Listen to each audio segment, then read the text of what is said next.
台風で電車動かない、新幹線が動かなくて、新幹線が動かない、こだまもなんかちょっと。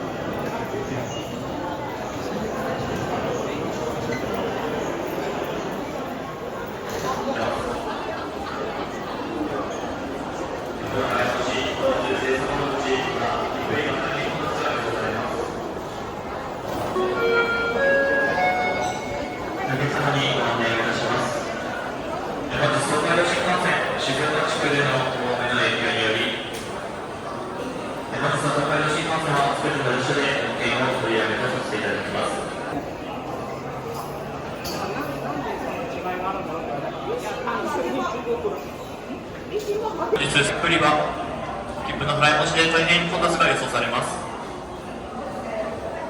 払い戻しの有効期間は1年間です。この列車は回送列車としてこれから車庫に帰ります。お遅れなくお客様ご乗車いただけません。14番線15番線の列車は回送列車となります。ご乗車いただけません。恐れ入りますが改札口へお進みください。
東海道新幹線運休が決まっており決定しております。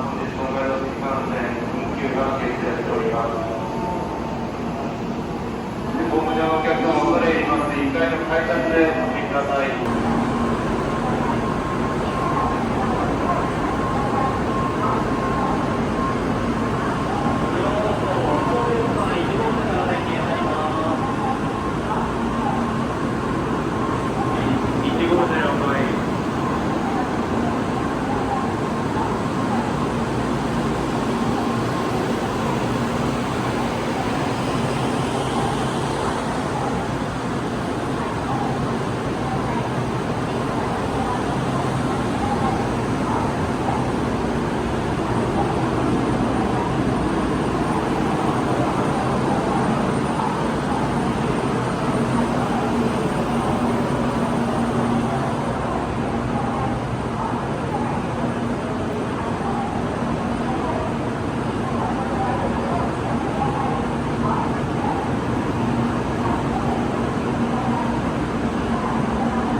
イ室